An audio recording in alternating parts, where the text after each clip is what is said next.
Hello friends, welcome to another video and another list of priorities. We've already had my top 10 priorities for 2025. You had that at the end of 2024 actually. We are now some point in January, but I need to give you a list of my top 10 priority sequels for the year. So that is what we are doing. Now I haven't done like a 25 in 25 video or a 24 in 24 sort of thing last year. I haven't done that. But between my top 10 priority reads, my top 10 priority sequels, and other priority reads like perhaps self-destructs or whatever else, I do tend to accumulate a decent amount of priority reads. They're just spread across different categories. But today, we are doing top 10 priority sequels. Now, there are some on here that you will know to expect, full stop. In fact, most of these are probably quite predictable, but I'm holding myself accountable by creating this video and making this list. Anyway, enough of an introduction, let's get this started with the one that you all know is coming, and I'm not even going to talk about it for very long because you all know it's coming, and that is Legacy of Light by Matthew Ward, third and final book in the Legacy trilogy. I loved Legacy of Ash, I loved Legacy of Steel, I read them back to back. This one gives me nightmares for no reason other than I keep putting it off, but big epic fantasy series that I've been loving the first two books in and just have not got to the third one. If I haven't read this by the end of the year, I don't know, throw eggs at me? But make me read this. It has to happen. End of discussion on this one. Moving on. Another one that I feel kind of similarly about, it is the last book in a trilogy that I've been meaning to get to for the longest time, but I'm just not quite as hard on myself about, is Fury of a Demon by Brian Naslund. This is book 3 in the Dragons of Terror series. Again, I read the first book, Blood of an Exile, and the second book, Sorcery of a Queen, pretty close together. Not quite back to back, I don't think, but pretty close together. This one's about a world where exiles are sent out to be dragon hunters and fight dragons, and we have a very famous exile who is somehow connected to the princess of the kingdom, and we uncover a whole lot more about the dragons of this land and what neighbouring kingdoms are doing and so on. Big, fantastical, political, magical, somewhat scientifical. There's like crazy scientist guy in these books. I just didn't love books 1 and 2 as much as I loved the Legacy series, which I think is why I'm not so hard on myself about this one, but I still very much enjoyed books 1 and 2. They were still 4-star reads. I still want to conclude this trilogy, and I've been meaning to for well over a year now, so it needs to be done. Fury of a Demon needs to be read. They are the only two, like, long-standing sequels, so those two you can bully me about. The rest of them, maybe less so. We'll see. They haven't been, like, outstanding sequels for that long, so we'll see how we go. But the next one on my list is The Providence of Fire by Brian Staveley. This is the second book in the Chronicles of the Unhewn Throne? Oh, yes, Chronicle of the Unhewn Throne. The first book is The Emperor's Blades, which is over there somewhere. It was one of my priority reads of 2024. I absolutely loved it, ended up being 5 stars. It was fantastic. Again, epic fantasy. The Emperor has died. There are 3 children to the Emperor, and it's how the Emperor's death impacts each of them, where they are at different points in the kingdom. Like, all 3 of them have taken very different paths, and the Emperor's death impacts them all in very different ways, and it's how they will claim their rightful throne and what the opposition for that is. This is the second book in that, and war is coming, secrets multiply, betrayal waits in the wings. The first one was so very good. I have very high expectations to enjoy this one just as much, so I should probably get to it before it too becomes one of the series that's had a sequel sat on my TBR for several years. Number 4 on my list is one that I'm not necessarily the most excited to get to, but one that I definitely should get to, and that is A Time of Blood by John Gwynne. This is the second book in the Of Blood and Bone trilogy, which is the second trilogy set in the same world as the Faithful and the Fallen series, so Malice, Valor, Ruin, Wrath, set in that same world. I think it's like 200 years after the events of Wrath. New characters, we're generations later down the line. The events of that series is like the foundation of the new world. It is legend, it is their history. But the first book in this trilogy, A Time of Dread, I didn't have the best time with. I found it very forgettable. I was not into it. I didn't feel anything for the characters. I think the only thing that kept me in that book was the fact that we had the nods and the acknowledgements to the previous series that I knew and loved. However, I have heard from a few sources that they felt the same thing about A Time of Dread, that it wasn't the best start, but that the rest of the series does get better. So I would really like to continue this series this year, maybe finish it out this year, because that would then mean completing all of John Gwyn's, what was it called, backlog? History? Catalogue? Completing all of John Gwyn's books, you know what I mean. I've only got these two left to do because I have now also read the Bloodsworn trilogy as well, so that's exciting to get to a point where I've finished all of an author's works. But I'm just not super excited about this because I didn't love book one, but I really hope that it picks up and does get better for me. But I'd love to get it done. Next up on my list is one that I am a lot more excited about. It is a newer release, and from one of my favourite series. I'm throwing Absolution on this list. Now, I believe this is actually a prequel. Absolution opens a decade before Area X forms, and Area X is what, in the Southern Reach trilogy, so Annihilation, Area X is the mysterious piece of land that is being explored by, in Annihilation, I believe it is the 11th expedition of Area X. So if we are decades before Area X forms, I'm thinking this is probably a prequel rather than a sequel. But I've read the Southern Reach trilogy, absolutely love it. I thought I was going to be rereading that trilogy in order to read this, but now I know that this is before the events of the Southern Reach trilogy. I'm probably not gonna do that. I reread Annihilation not that long ago, and that is my favourite of the three. But I'm so excited to explore this and more of what Area X once was, maybe how it became, what it became. I'm very intrigued.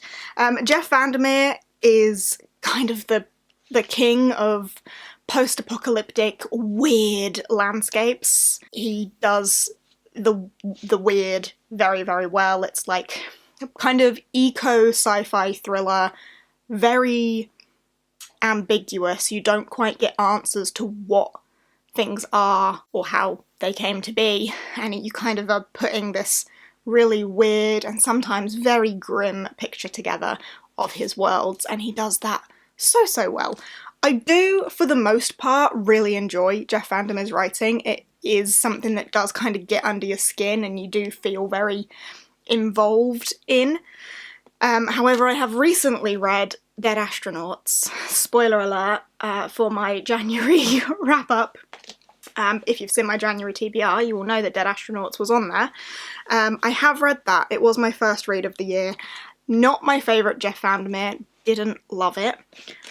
But this, being back in the Southern Reach world before the Southern Reach, I have high hopes. I'm looking forward to it. Hopefully it's the way I remember loving the Southern Reach a little bit more in this one. Fingers crossed.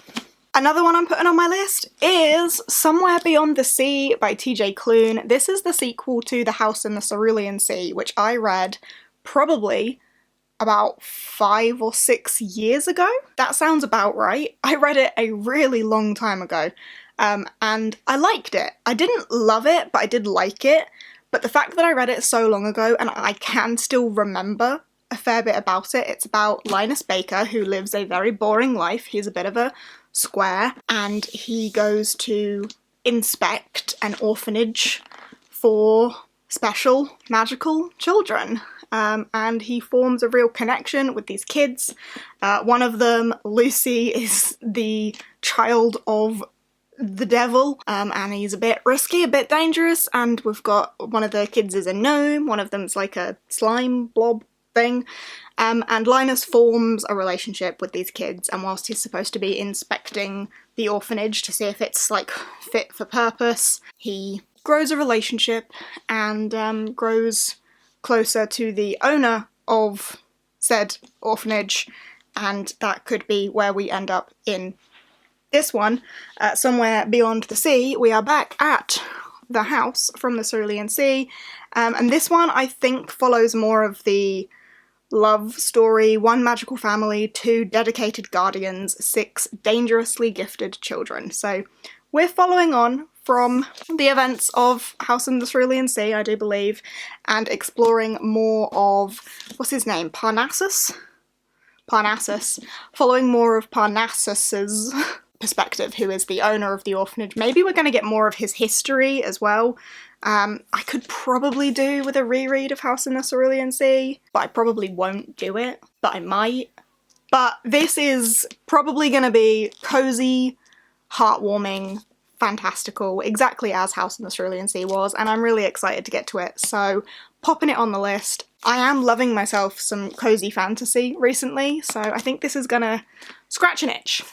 I'm excited about it. Next up, some translated healing fiction, of course, and I can finally dive into Before We Forget Kindness, the most recent book in the Before the Coffee Gets Cold series. I have been loving this series. The first one and the third one are my favourites so far, but I have been loving all of them. They hit you in the feels. It is beautiful, fantastic. If you're not familiar with the series, it is about a coffee shop where there is a rumour that if you sit in a particular chair, you can travel back in time and visit someone in the coffee shop from a memory of yours. But you have to sit in a particular chair, and you only have until the coffee gets cold. You have to drink the coffee before it gets cold, otherwise you will be turned into a ghost. And of course, in true healing fiction fashion, we've got lots of little stories of people that use this time-travelling ability to go back to see a loved one for one last time, to solidify a decision that they made, or say goodbye to somebody, or so on and so forth. Always very emotionally impactful, and I am excited to be able to get to the most recent one, because I got this one for Christmas, and I've been wanting to read it, and now I've got it. I can finally do that. Another healing fiction one that I want to get to, another translated one, we have got Return to the Dalagat Dream Department Store, which is of course the sequel to The Dalagat Dream Department Store, which I read back in April of 2024, I want to say. I read it quite a while ago, and I really enjoyed it. It's about a young girl called Penny who starts a job at the Dream Department Store, and the Dream Department Store is exactly that, a store that sells dreams. It is the biggest store that sells dreams. All of the floors are sectioned out into like different categories of dreams, and Penny is learning about all the types of dreams and how the customers in their sleep will come to the Dream Department Store and purchase a dream. You only have to pay for a dream once you've dreamt it, and you pay in emotions, so that's how like the currency of the dreamland works. But it's all very whimsical and dreamlike, like as you can tell from the covers, like very colourful and dreamy. I do believe there are like giant cats and stuff as well, and in this one I believe like the customers are running low, like they're not making as many sales as they once were. Regular customers have stopped coming to the store. Penny wants to get to the bottom of each complaint, and she wants to transform from simply selling dreams to understanding what lies in the hearts of their lost regulars and bring those regular customers back. I think I'm going to really enjoy this. I really enjoyed the first one, so I see no reason why I shouldn't, and I would like to get to this one this year as well. And then finally, last but not least, ending out on one that should be pretty easy for me to complete, we've got Ragar Crimson Volume 12. I now have volumes 12 and 13 of this. I stopped after volume 11 and just didn't get my mitts on 12 and 13, and Ragar Crimson became my favourite manga series ever when I read it last year. Started it again in April last year. Became my favourite manga series very, very quickly. I flew through the first 11 volumes because that's all that was out at the time, and then I just didn't get my mitts on 12 and 13. And now I have them, thank you very much to CC for Christmas, and I need to continue so I'm putting it on the list to make sure I actually do continue. This one shouldn't be too much of a challenge because I'm very excited to do so, but now it's on the list, I am accountable for it. Ragar Crimson is a manga series about dragons and dragon hunters. In this world, dragons are these shape-shifting evil beings that want to wipe out humanity to give the planet to their dragon god. And Ragnar is at the beginning, a very useless dragon hunter that really wants to protect this girl, Leo. So he takes it upon himself to become the best dragon hunter he ever could in order to protect her. And he eventually teams up with Crimson, who also has a bit of a mission to take out the dragons and take down the dragon god. And between them, they get into all sorts. But is it really a great partnership there? And when Ragnar is becoming very rapidly the best dragon hunter ever seen, like, there's got to be more going on to him than you would initially think. I love this series, and the way that dragons are made in this world is just so cool, and I'm so excited to continue. Where we left off after volume 11, I feel like we kind of reached the end of an arc and the story's going to go in a very different direction, and I'm really excited to see how that goes, so I'm excited about this one. And then number 10 is one that I actually don't own because it's not out yet, so I was just thinking there, I'm missing one. Yes, I am. I am missing A Drop of Corruption by Robert Jackson Bennett. This is the sequel to The Tainted Cup, which was one of my favourite reads of 2024. It is a murder mystery set in a really eerie, dark, botanical world. We have Din and Anna, who is an investigator. Din is her assistant. She's very eccentric. It's really funny, but the world is just so rich and beautiful. And in The Tainted Cup, we have a murder, but this murder is just a small piece in a much bigger plot that's threatening their civilization and their world. One murder is connected to a group of people and that is connected to something else, and so on and so forth. I loved The Tainted Cup so much. Think Sherlock Holmes meets Pacific Rim. Weird combo, but it works so well and is so good.